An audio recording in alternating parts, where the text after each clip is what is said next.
Est-ce que tu t'es déjà retrouvé dans une dispute avec ton partenaire?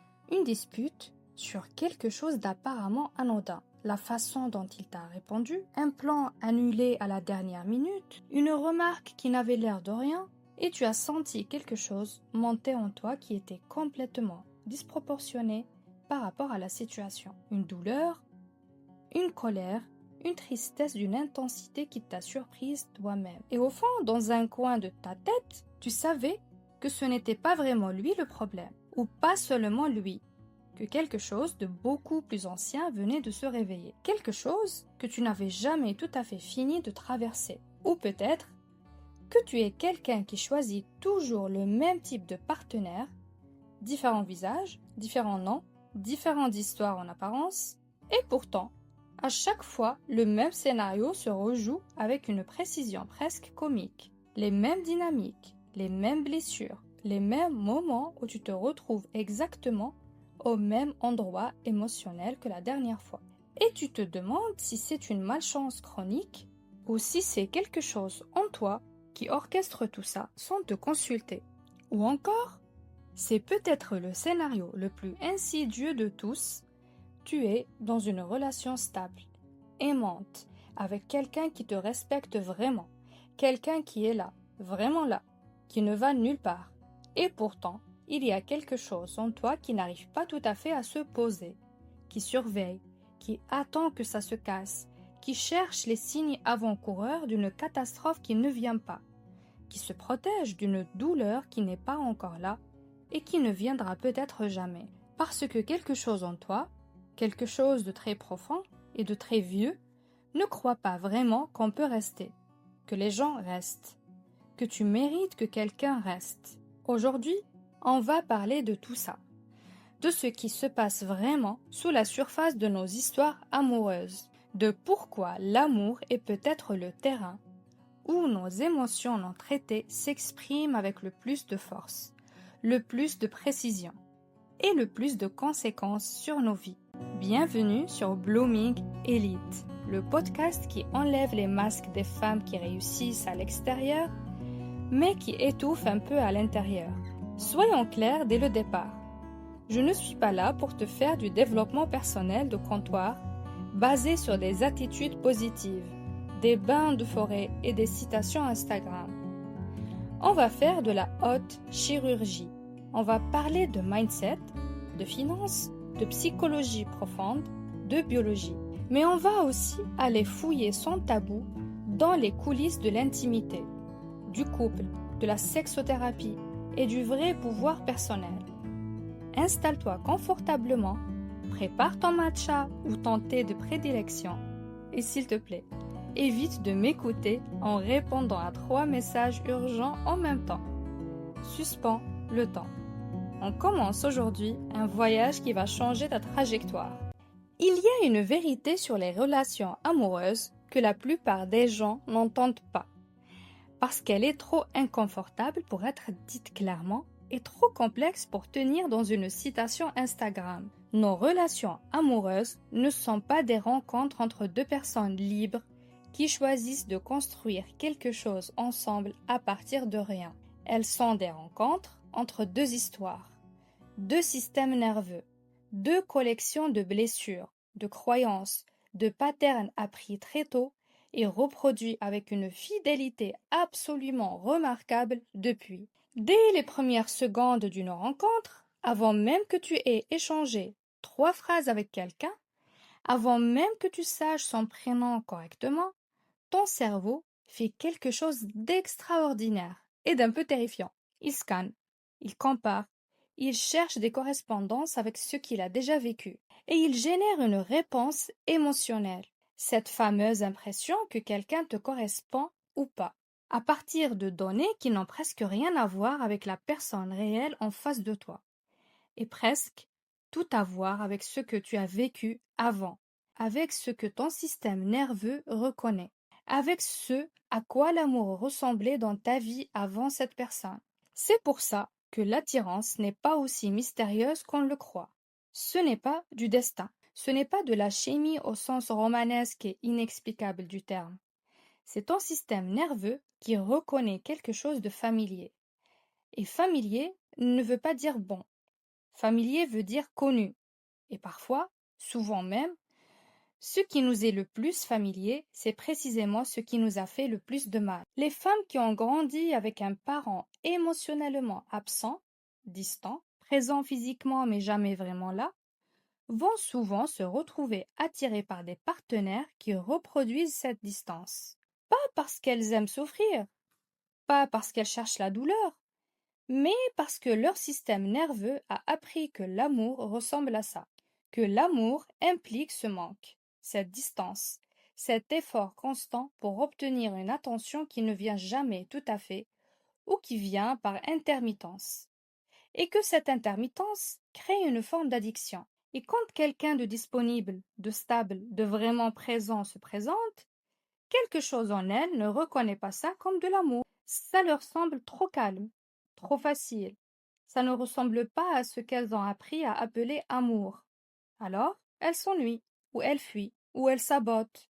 Les femmes qui ont appris très tôt que leur valeur dépendait de ce qu'elles faisaient pour les autres, de leur utilité, de leur disponibilité, de leur capacité à anticiper les besoins avant même qu'ils soient exprimés, vont souvent se retrouver dans des dynamiques de couple où elles donnent infiniment plus qu'elles ne reçoivent, ou bien elles s'oublient progressivement, couche par couche, pour maintenir la paix, pour être aimées, pour ne pas perdre quelqu'un dont elles ont besoin.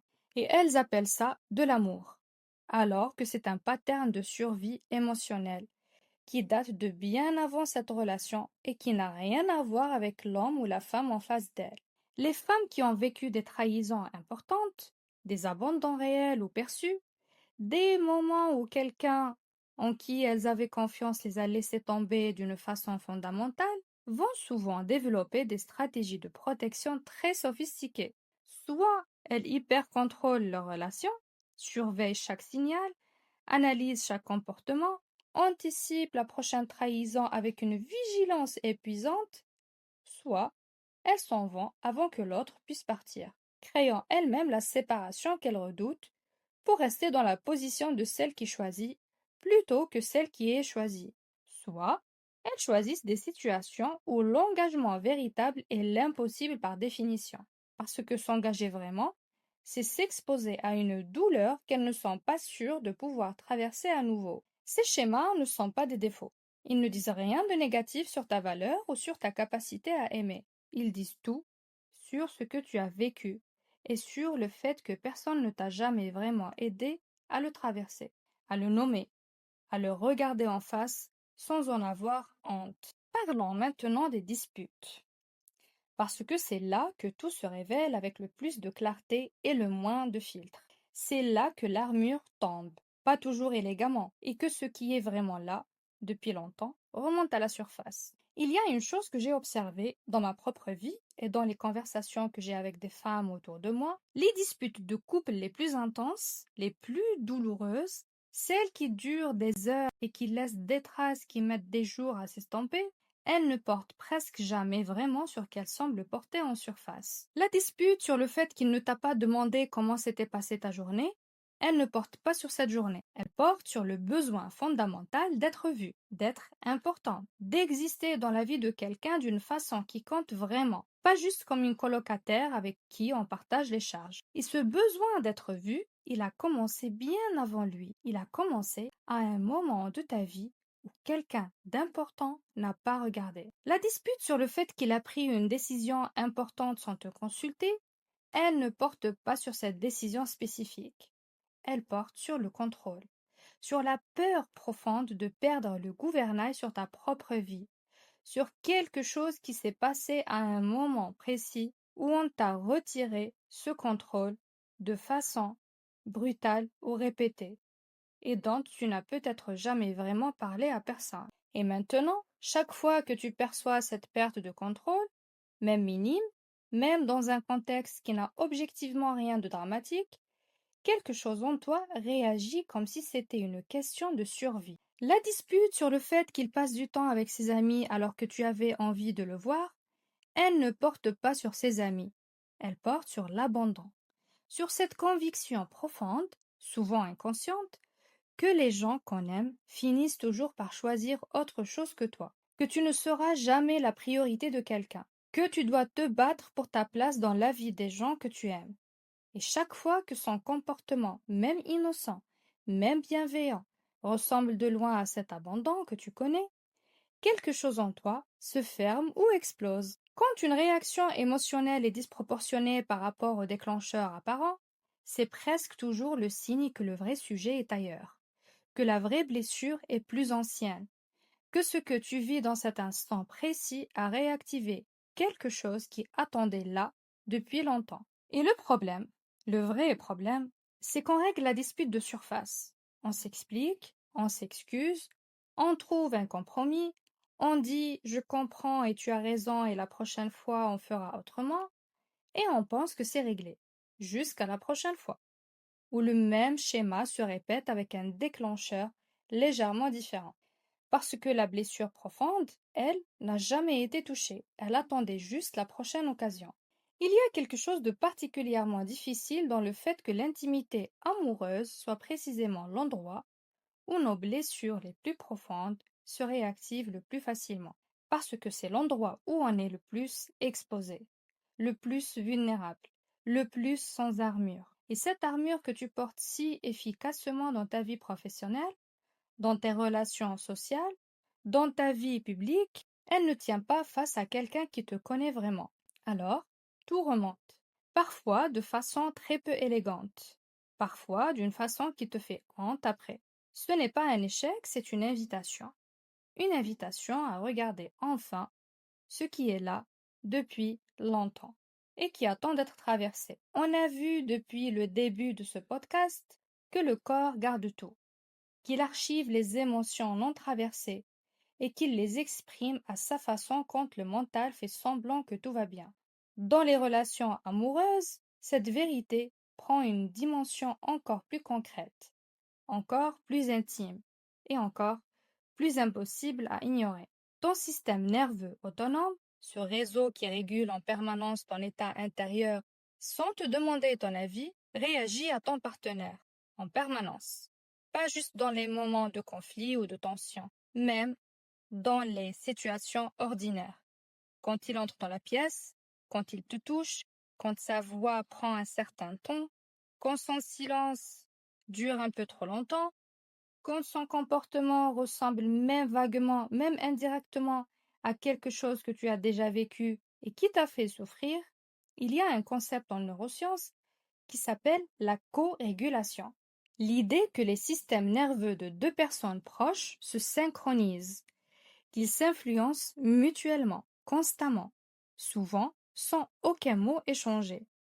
Que la présence d'une personne aimante et apaisante peut réellement faire descendre ton cortisol, ralentir ton rythme cardiaque, détendre ta musculature, créer dans ton corps un état de sécurité physiologique réel, et qu'à l'inverse, la présence de quelqu'un dont le système nerveux est en état d'alerte chronique, ou dont la façon d'être dans le monde met le tien en mode défense, peut mettre ton propre système en alerte permanente, même si tout semble calme et raisonnable en apparence. Ce que ça veut dire pour toi concrètement. Si tu es avec quelqu'un dont la présence met constamment ton corps en état de vigilance, d'anticipation, de défense sourde contre quelque chose que tu ne saurais pas nommer précisément, ce n'est pas juste un problème de compatibilité de caractère ou de communication. C'est ton système nerveux qui te donne une information très précise sur ce que cette relation fait à ta biologie, sur ce qu'elle coûte à ton corps de rester dans cet état-là. Et si tu es avec quelqu'un dont la présence apaise ton corps, dont la voix fait descendre quelque chose dans tes épaules, dont ta respiration, dont la stabilité crée en toi un sentiment de sécurité que tu n'avais peut-être jamais tout à fait connu avant. Ça aussi, c'est une information, peut-être la plus précieuse que ton corps puisse te donner sur une relation, avant ta tête, avant tes analyses, avant tes listes de pour et de contre. Ton corps a déjà son verdict. La question, c'est si tu lui accordes le droit d'être entendu. Alors, comment on commence à démêler tout ça? Comment on commence à séparer ce qui appartient vraiment à cette relation de ce qui appartient à l'histoire qu'on portait bien avant d'y entrer? Comment on arrête de rejouer des scénarios qui ont été écrits il y a 20 ans dans des situations qui n'ont plus rien à voir avec ta vie d'aujourd'hui. La première étape, comme toujours, c'est de nommer, mais pas la version présentable, pas la version qu'on raconte à ses amis autour d'un verre pour avoir raison sur ce qu'il a fait. La version honnête, celle qu'on ne dit jamais vraiment à voix haute parce qu'elle implique de se regarder soi-même sans filtre. Pas il a fait ça et c'est inadmissible, mais vraiment, quand ça s'est passé? Qu'est-ce que j'ai ressenti exactement? Pas la colère de surface, ce qu'il y avait sous la colère. Est-ce que j'ai déjà ressenti exactement ça avant?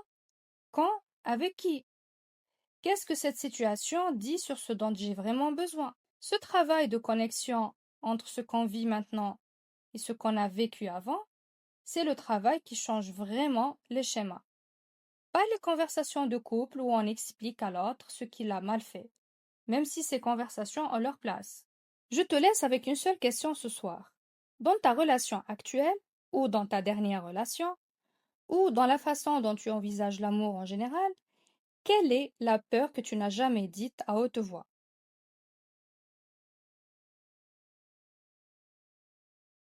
Pas la peur raisonnable, la peur présentable, celle que tu pourrais admettre sans trop de honte. Tu n'as pas besoin de la dire à quelqu'un ce soir. Tu peux juste la poser sur une page et voir ce que ça fait de la regarder en face pour la première fois. Si cet épisode a touché quelque chose de réel en toi, prends 5 secondes pour laisser 5 étoiles sur ta plateforme d'écoute et envoie cet épisode à une femme dans ta vie qui en a besoin. Elle se reconnaîtra. C'était Lina. Écoute ce qui vibre en toi et cultive ton espace. À la semaine prochaine.